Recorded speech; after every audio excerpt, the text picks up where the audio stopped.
Welcome back to the Global Resilience Exchange YouTube channel. My name is Daniela McCoy. I had the pleasure of hosting the November Continuity Coffee and Chat, and what an incredible session it was. A dynamic global conversation with participants representing 8 countries. Every month, this community reminds me that resilience is both universal and deeply local, shaped by the environments we work in and the challenges we're navigating. If you like this type of conversation, you're invited to join the first Thursday of every month. Leave a comment if you want more information. Please subscribe to this channel for more talks like this, and give this video a thumbs up if anything resonates with you.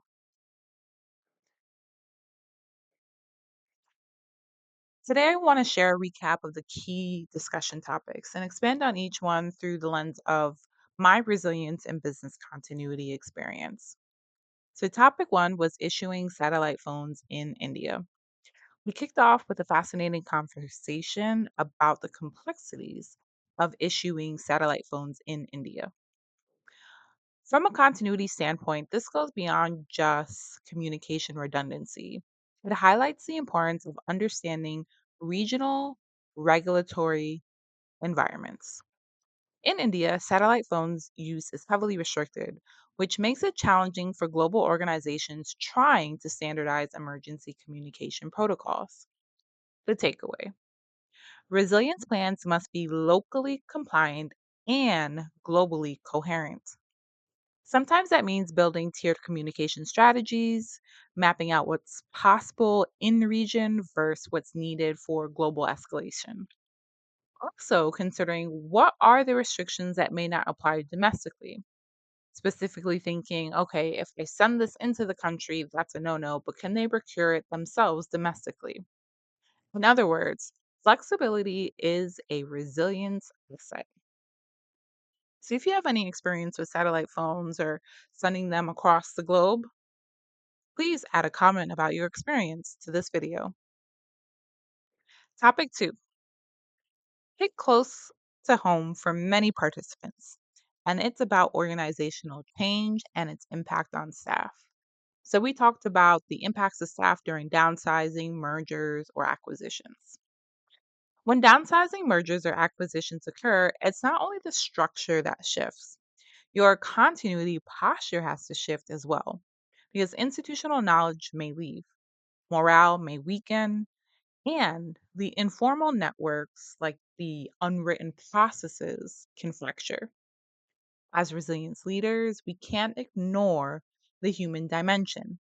It's not enough to safeguard systems, we have to safeguard people. And that's difficult in a lot of the seats that we sit in, right?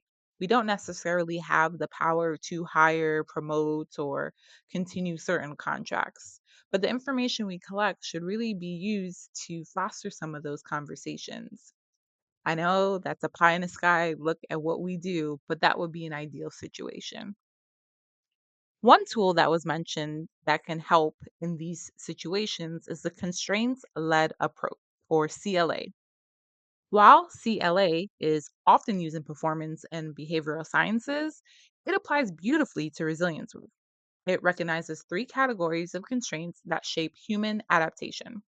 So there's individual constraints such as skill sets, emotional capacity, energy levels, or environmental constraints, which is workplace culture, communication style, and leadership tone.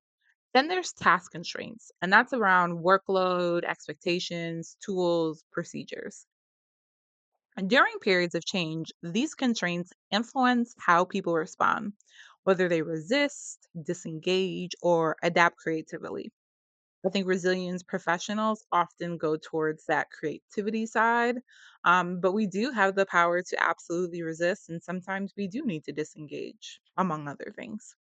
So, using CLA helps leaders to guide adaptation instead of trying to control it, and it encourages us to adjust the environment, the expectations, or the support to help teams reorganize naturally and sustainably. So, parent continuity planning with CLA mindset ensures we're not just preserving processes, but we're also nurturing human resilience. So I think it's a really cool concept in order to figure out how to support the people who are going through that layoff, that merger, that acquisition. Also, easier said than done, how much power we have to get in front of those people and how much we can contribute to that situation. So, if you ever heard of the constraints led approach, give this video a thumbs up. And if you have any experience with downsizing, mergers, and acquisitions, and how you handle the shift that continuity professionals or resilience professionals need to do, please leave a comment. All right, the third topic, the impact of AI on staffing. So, from that mergers, acquisitions, and layoff conversation, we moved into a future focused discussion about AI and its influence on staffing models. And I wish it was more future focused, but I think we're already seeing in modern times that there are business and organizations that are eliminating roles in anticipation in AI being able to do that work completely. AI is reshaping many and various professions. And for us, yes, it can help with predictive analytics to intelligent automation, but it's also changing what skills organizations need. So we explored a few questions. How will AI enhance or replace certain tasks? Right. And this is a conversation that we've had often during the continuity coffee and chat. So if you're interested in AI, please join on the first Thursday of every month. Another question was, where does it introduce new dependencies or risks? I think our job is to understand the risks that come along with new technologies, no matter how big or how small, and what those dependencies look like. So, if you are wiping out an entire department for AI, that's a really big shift in dependencies. We also talked about how do you ensure humans remain at the center of decision making. So we all know that AI can hallucinate, that it doesn't always give the right information, and it's the human that's able to correct that. So if organizations and businesses have decided to, in fact, eliminate the humans, who's going to verify that information to make sure operations continue? And that's a big question mark. Rather than seeing AI as a threat, the group framed it as a resilience amplifier, a tool that needs to be monitored for sure, um, but speeds up detection, improves monitoring, and can support faster decision cycles. In no way, shape, or form does the group think that it should eliminate any roles, and I totally agree with that. But the real resilience comes from preparing people to work with AI, supervise it, and question it, not to be replaced by it. So when we're thinking about the impact of AI on staffing, I think it's really important for us to remember, why is this happening? What is the actual benefit or the anticipated benefit? And what skills can we incorporate to reduce that free fall from those decisions?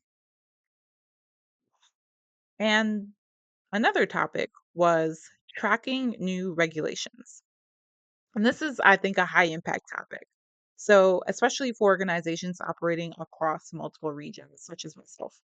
Several participants shared how AI tools, regulatory dashboards, cross functional working groups help monitor changes in areas like cybersecurity, supply chain, ESG, and data protection. But tools alone are not enough. What matters is having a governance rhythm, a structured cycle for reviewing new rules, assessing impact, and communicating requirements clearly. Resilience professionals add value by translating regulations into practical actions. Instead of asking, how do we comply? We should be asking, how does this regulation strengthen or require us to strengthen our resilience posture? So regulation becomes less of a burden and more of a guidepost. So it's very interesting to hear how different organizations are pretty much have watchdogs out there, and different organizations or parts of their organization that solely look at this to be able to implement, not waiting until something is due, but incorporating it slowly to put it into the culture properly. And our last topic was the recent AWS outage. Um, it's a reminder that even leading cloud platform experiences disruption. For many organizations, this was a wake up call around concentration risk. If you place all your critical services in one cloud provider, even with redundancy, you can still experience cascading impacts. The key strategies discussed were diversity in architecture where feasible, strengthening vendor continuity requirements, testing your failover plans regularly, plan for communication clarity during third party outages. Resilience isn't about avoiding outages, it's about maintaining trust and restoring services quickly when they happen. So I think AWS outage was a good reminder that sometimes you can't rely on the big guys to take care of everything. And we do have to put things in place for every part of the organization. Every month, the Continuity Coffee and Chat reinforces why I love this work. Resilience is evolving, the conversations are richer, and professionals around the world are stepping into the space with more creativity and courage than ever. So I encourage you all again to leave a comment if any of these topics resonated with you, or if you can think of a topic for next month. Please subscribe to this channel and please give this video a thumbs. Let's continue building systems, teams, and communities that can not only withstand disruption, but thrive because of what we've learned. If you want to join next month's discussion, make sure you follow and subscribe here on the Global Resilience Exchange channel. Until next time, stay resilient.